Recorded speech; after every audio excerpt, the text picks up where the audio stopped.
Jack here and welcome to episode 32 of The Road to Glory with FC United of Manchester. Hopefully you guys are good. Pretty decent.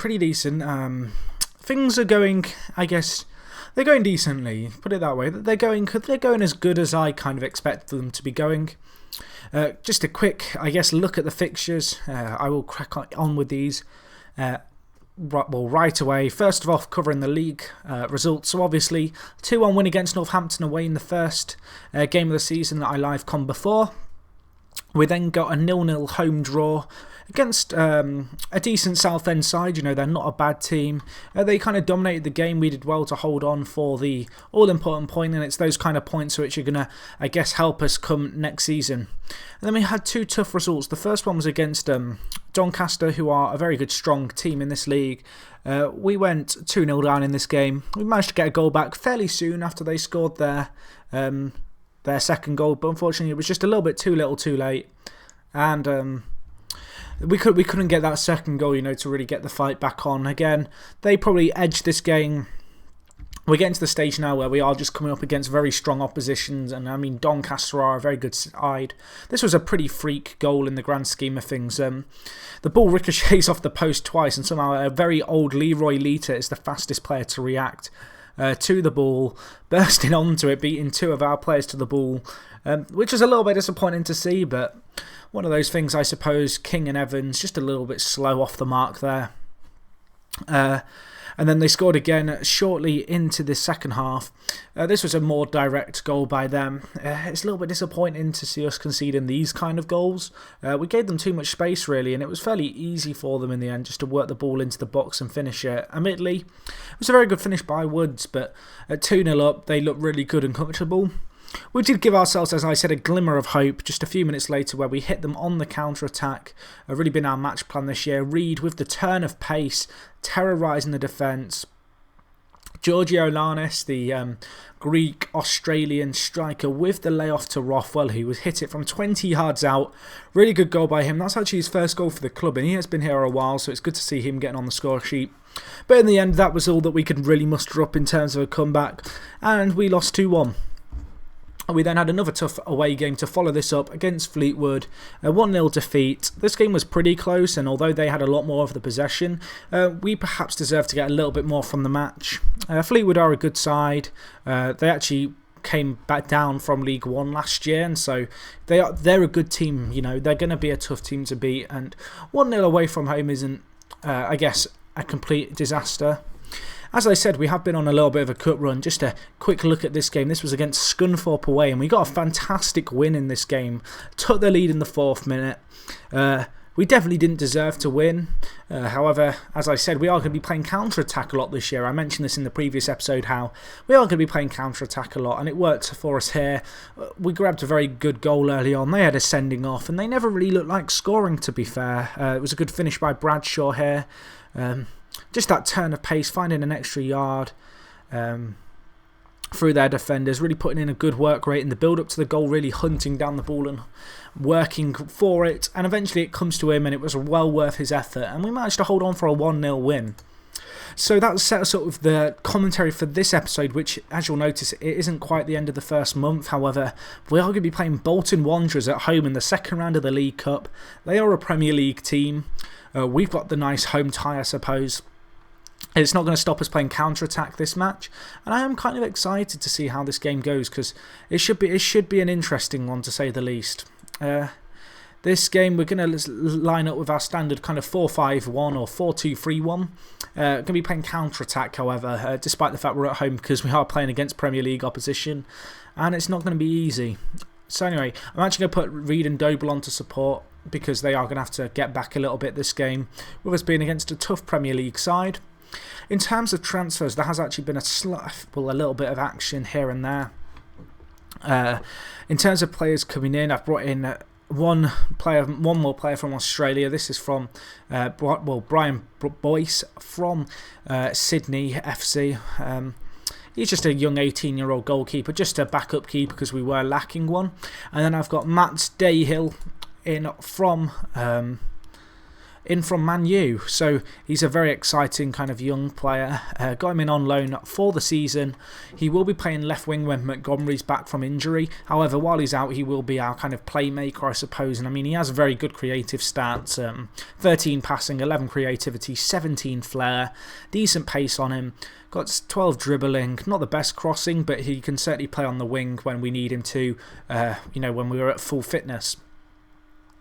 So they're the players in. I don't think there was anyone who went out. And something occurred to me last episode, and I'll come on to it in a second because I've just remembered there is one more thing to cover. And that is the fact that we have, where is he? Where are you? We have Aposo Alexis, or Alexis, as you may know him. He is the Australian centre-back I was keeping tabs on. Unfortunately for me, and I didn't realise this at the time, and I probably should have read more into it, but because he's 16, he can't actually come over from Australia to play for us until his 18th birthday. So he will be coming over on the 28th of the 8th. So that is 367 days away, a year and 2 days away, that he'll be at the club. So hopefully he'll get lots of first-team action at his current club, and so when he comes back to us, he is a very solid player. I mean, according to this, he's been at the club for the past 3 years, which makes no sense because he's 16, unless he's been playing since the age of 13, which, I suppose he could have been playing from the age of 14, but that doesn't seem right. But very confusing stuff, I suppose. But it looks like he probably started when he was 15 and got 10 games there, and then he got 20 last season. So I'm hopeful that this year he'll get a few more games under his belt, so that when he's at us next season, he'll be really good. But anyway, they're the fixtures and the kind of transfers going in and out. Just a quick look at the league table, mid-table finish, kind of what we're expecting. 4 points from 4 games, the kind of form we need to stay up. Good to see. And I actually forgot last episode, and I mentioned it a second ago before I remembered to cover transfers, but I had a lot of staff to sort out this season. With going up to League 2, it's a good chance to kind of, I guess, really get a solid staff team behind us. So I actually got rid of Rayodi Giggs, who was our assistant manager, and I brought in this guy. A few of you may remember him. He's quite a well-known footballer, apparently. But no, yeah, Steven Gerrard coming in as captain. Very excited to have him here. I'm also looking at maybe getting Carragher in, although he is wanting quite a lot of money. Maybe as a coach for us. There's a few more kind of professional players kind of on my tabs. I brought in a lot of new coaches. Gerard's probably the pick of the new kind of staff members, I guess, to come to the club, but other ones who are good. Michael Morton, going to be head of youth development. I mean, this guy's very good. He has good recruitment, squad management, youth, and man management. The kind of, I guess, stats that you need from someone who's going to be head of youth. We've got John Dyer, who is director of football, another guy who, I don't know, he's a very good director of football with good man management, squad management, recruitment and trading. You know, the kind of stats you want to see from, I guess, a director of football. And then along with Gerrard, and then there's a few other new faces who you may recognise. Wesley Hoolahan, you may know him if you're a Norwich City fan or you follow the Premier League in a lot of detail. He's a good player, but you know, plenty of new players in the plenty of new staff members who I forgot to cover last episode, but the last episode was long anyway. But just a quick look at them there. But anywho, let's crack on straight on with today's game. This is against Bolton in the League Cup. Bolton heavily favourites here. Really just kind of the experience, I guess, this game of getting to play against a very good Premier League side. Pretty eager to see how we get on here. I'm really hoping we just don't get slaughtered. No one's really given us a chance, but we have got, I guess, home advantage on our side, if that really counts for anything. Bolton are a good team, and it's not going to be easy by any stretch of the imagination. Just going to tell the players nobody expects anything, so you can enjoy playing without any pressure. No one reacted well. No pressure on you. No one's reacting positively. I wanted to relax everyone. Oh, that'll do. There we go. You see, suddenly the midfield and attack decide, oh, okay, yeah, we can do that. I have faith in you. Didn't work on the keeper either. But anyway, let's crack on straight into today's game. This is a game which, as I said, I'm really not expecting to win. More about the gate receipts, but I thought I'd show you it nevertheless because it is the second round of the League Cup. We are playing against a very good Premier League opposition, and it should be interesting to see how we get on. And conceding the corner after 17 minutes isn't the best omen. Hopefully we can defend this well, and Tate gonna squander that chance 45 seconds in for Bolton. This match should provide us with a lot of good money in terms of, I guess, gate receipts. I was contemplating not covering it because I hadn't played as many games as I would like, and they have buried that there, and that was poor goalkeeping by Gunn, only parrying it into the post. That's annoying. Very disappointing by the lads. I want a brighter start than that. But no, as I said, this game is not a game I'm expecting to win. It's more about the gate receipts. But nevertheless, you never know when there might be a shock on the cards. And so I decided it was probably best to cover this game rather than just completely ignoring it. Because, I don't know, it's a big game no matter which way you look at it. So just looking for a good performance. And Reed with a good bursting run. Going to lay it off to Olivian. Down the line to Doble. Can he get in the ball? He can. And Giorgio Alanis is there to bury it. That's his first goal for the club. The young Greek Australian, the 19-year-old guy up front. I need to give him some kind of Australian nickname, I swear. But that's a really good finish by him, and that's his first goal on his fourth appearance for the club. He actually got assist in one of the other games, but that's his first time he's got on the score sheet, which is really good to see. And I guess it's at a time where it kind of counts, and that's a poor clearance by Evans, but Doble will collect it, and there's quite a lot of space for us to hit them on the break here if we look to exploit it. Doble with the bursting run. Olivian in support on his left, inside to Carson. Good passing and a moving here. Dayhill back to the...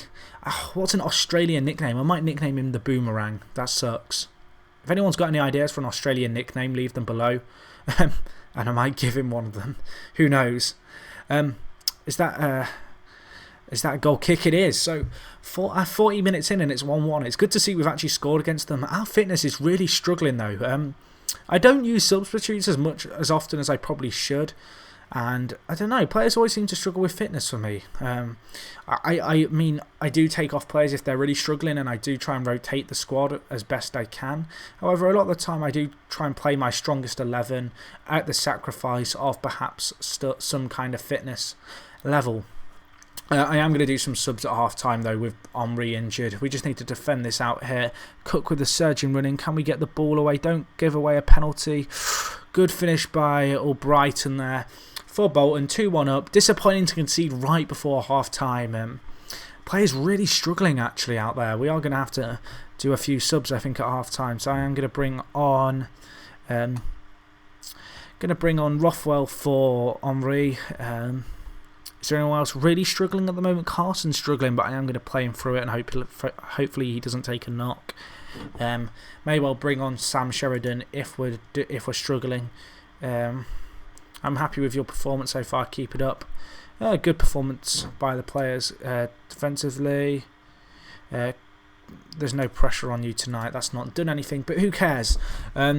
Interesting second half coming up here. We are not a fit team. The fixtures have been pretty packed, and I haven't really been rotating the squad as much as I would like. I will probably field a weakened side for the next game. I'm not actually sure who it's against. I know it's in 3 days' time, so probably changes going there. I don't know. Oh, they've scored again right before, right into the second half. That's disappointing.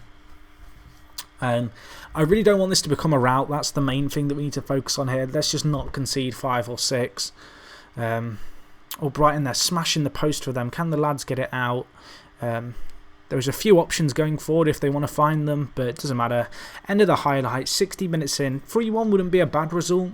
4-1 wouldn't be a bad result really, because Bolton are a Premier League side at the end of the day. They are a better team than us, and 3-1 is like, well, there's no shame in that at all really. Just do a sub here. I'd rather not get a player take a knock with like 2 minutes left of the game, if that's at all kind of avoidable. So I'm just going to take off Carson and Stewart, our 2 young players, for the last 5 minutes.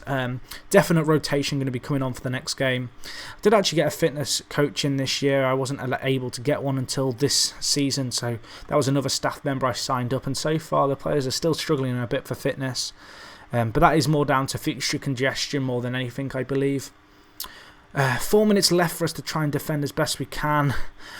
4 minutes that we don't have as they score again to make it 4-1.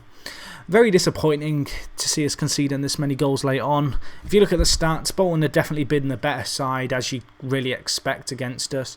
However, at the end of the day, 4-1 isn't an absolutely awful result against Premier League opposition. I don't know. I thought there may be a chance of a comeback, but at the end of the day, it's the kind of result that you'd expect in this kind of game.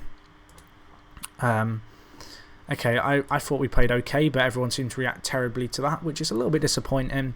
I'm going to take a quick look at the money that we raised from that game. It's going to be interesting to see how many fans turned out because Manchester to Bolton isn't actually too big of a distance, so I would be surprised if we didn't get a pretty packed attendance, and I think that is actually a new record at 8,000 people at a game. That's really good to see, actually. Apparently we were put to the slaughter. I'm just going to send the assistant. I'm not really a fan of the press conferences. I just find that they're a little bit tedious and a little bit annoying at times. I do the occasional one, but I'm kind of just curious to see if we set a new record. That's really what I want to see, and how much money we made quickly. So record attendance was broken by 600 people, which is good to see, and we also set a record high in terms of gate receipts, collecting 60k, which is a really good kind of, I guess, collection in, and our previous record was in the playoff semi-final last year. So that's good stuff. That boosts our finances up into the white. You're going to want to ignore this big red number here. That's not right at all. We are set to make profit this year. But no, really happy with that performance actually by the team. Good to see. Good to see. 4-1, you know, it could be worse, but there's positives to take, such as our Australian beast, who I may well call the Boomerang. I need to come up with some name for him. But no, it was good to see him play well and get a goal. Very kind of positive signs going forward. He's had a half-decent start at the club. Hopefully he can push on and, I guess, capitalise on his initial success. Heavily rotated team for the next game. I'm not sure when I'm going to come back for the next episode, just because this season, because there isn't going to be as many kind of, I guess, key matches as such. I'm probably going to do updates every 2 months this year, just because I feel as if this is a mid-table season. So, I'm probably going to come back at the end of October time, which is a long way away. That's a good kind of 15 games or so. So, I don't know. Well, I'll take things as they come. The next update will come when it comes, so you guys will find out by staying tuned on my channel. Other than that, guys, a little bit disappointing, as I said, that we couldn't do better in the League Cup. If you could smash the like button, really helps me out. Helps people find the videos, helps, I guess, my channel just get that little bit more exposure, and it's something that only takes a second to do. And other than that, if you enjoyed the video, as always, guys, thank you for watching. It's me, Jack. I'm signing off, and I'll talk to you guys in a bit.